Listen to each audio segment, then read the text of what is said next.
To some, a very cruel episode, yet to other sources, a beautiful episode. And this is talking about when a fellow, when a Jew, is walking and they see a nest. And on that nest, they see a mother with her eggs, or with her little birdies. And the Torah tells us, go, shoo the mother away before you take the eggs or the babies. And the Torah says, you'll be blessed with long life if you do so. It's a commandment, and it's one of the few commandments that the Torah tells us the reward for doing so. Very interesting. So listen to what the Talmud says. The Talmud says, Masechet Berachot, he says that the mitzvah, it's called in Hebrew shiluach haken, of shooing away the mother before taking the young ones, is not because Hashem is merciful over them, over the babies, over the mother, over the situation, and compassionate. And furthermore, anybody who gets up and says, wow, look how compassionate and merciful God is. When He commanded us to take away the babies from the mother bird, He made us shoo the bird away so she doesn't have to see the pain, needs to be shushed and silenced. That's what the Talmud says. On the other hand, the Midrash tells us that God is compassionate and merciful to all animals. And He's also compassionate and merciful to birds. And the source the Midrash brings to prove how much mercy Hashem has for birds is this verse. Let me quote the verse. The verse is in chapter 22, verses 6 and 7. Ki kare kan tzipor lefanecha. When it's going to be that you're going to have a nest in front of you. Baderech, bechol etz, o ala aretz. Whether it's on the tree or it's on the ground. Efrochim o betzim, whether they are little birdies and they've hatched or they're still eggs. Ve'aim rovetzet al efrochim, and the mother is there on there, warming, feeding on top of the babies. Ola betzim, lo tikachem al banim, don't take the mother right then. Rather, shalech teshalach et ha'em, send the mother away, ve'et habanim tikach lach, and then you take the children. Leman yitav lach ve'arach ta'amim, because it's going to be good for you and you're going to have a long life. Very interesting. So again, the Zera Shimshon's question is, from the Talmud it seems like this has nothing to do with mercy and compassion of God. And from the Midrash it seems, it says the source for God having mercy and compassion for birds. So merciful or not merciful? Before he answers, he asks another question. He quotes another Midrash. The Midrash says that there are different rewards for different mitzvot. Now some we know, some we don't know. There are some rewards that mitzvot that we do, that the reward is good fortune. Others are health. The Midrash says that you know what the reward for doing the mitzvah of shiluch haken is? Besides for the Torah saying you'll have a long life, is actually that you will be blessed with children. And the Zera Shimshon wonders, what is the connection between ruining this baby birds and this mother? You're ruining their family. Because most often than not, when you touch eggs or when you touch birds, the little birds, the mama bird doesn't come back. And you actually have to take them. So you're ruining a family, seemingly, but the Midrash says, you know what? You'll be blessed with a family. You'll have many children. So Zera Shimshon, what's going on over here? Why is the reward, or what's the connection between the reward of doing this mitzvah shiluch haken to having children? Answers the Zera Shimshon. He starts with the second question of the connection with children. It says the Gemara teaches us, the Midrash teaches us that the mitzvah of shiluach haken also hastens the Mashiach. It brings the Mashiach quicker. Then he quotes the Gemara to say that there's a concept. We know that we are comprised of a soul and a body.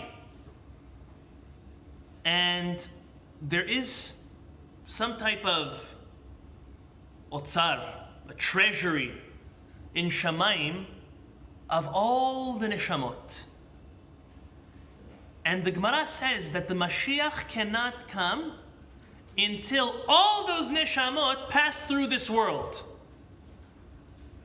So now the Zera Shimshon goes on to continue. He says, oh, it's perfect. If the Midrash tells us that the merit, the reward of doing Shiluach HaKen hastens the Mashiach, well, you know how you're going to hasten the Mashiach?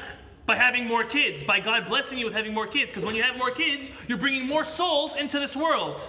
So it's like, it's two sides of the same coin. If you do the mitzvah Shiluach HaKen, you're going to bring on the Mashiach.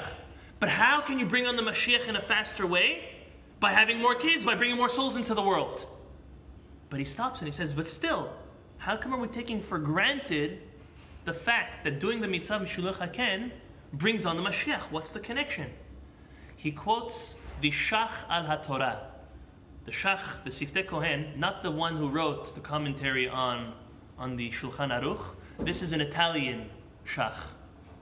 And the Zera Shimshon quotes him from time to time. He quotes a Zohar Chadash in root. It's not something that people look too much at. This Zohar is the key to the whole concept of Shiluach HaKen, and listen closely. When a person comes over and shoos away the mother bird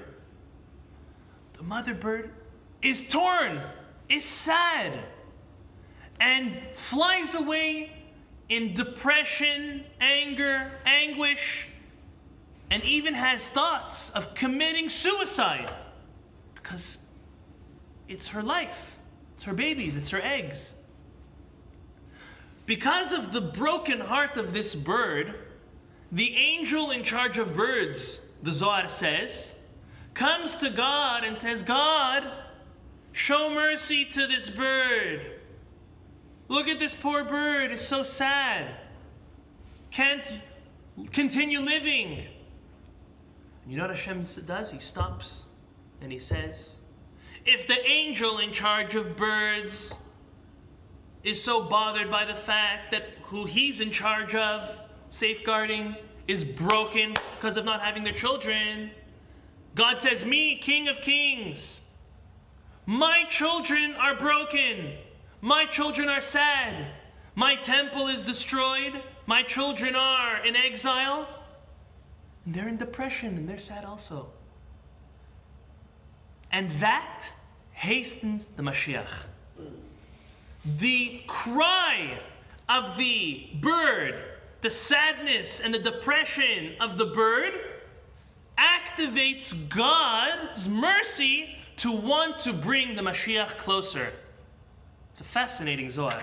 The Zera Shimshon ties this up. If you've been holding till now, it's a little bit of everywhere.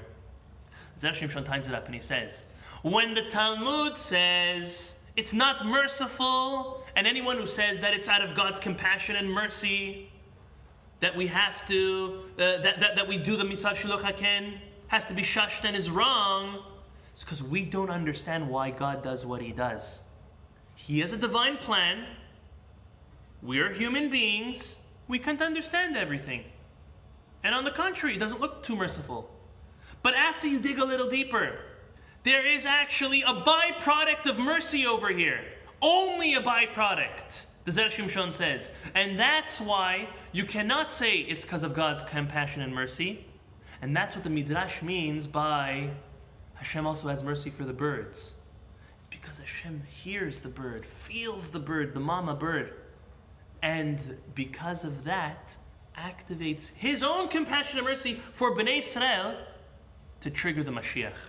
And again, since the mercy of God is only a byproduct of the mitzvah Shiluach HaKen, we can never say that the reason for the mitzvah is God's compassion and mercy.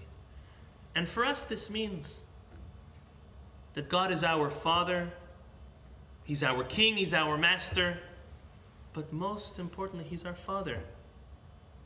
And a father and mother have a tremendous amount of mercy and compassion for their children.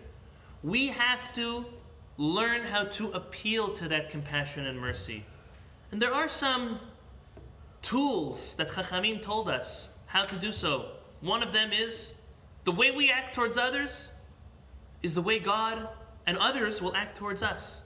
So if we're nice to others, Hashem will automatically do that to us. If Hashem sees us act to another one of His children, any other Yehudi, in a compassionate way, in a way that's above the letter of the law, in a merciful, nice way, Hashem says, wow, you did something nice to my child. Let me do something nice to you. Another is one who judges others favorably. If you judge others favorably, the Talmud says, Hashem will judge you favorably. And these are just some tools that Chachamim gave us in order to appeal for our case on the day of judgment and the day of the sealing of the judgment, Yom Kippur, in order to have the most successful upcoming year for ourselves, our families, friends, and community.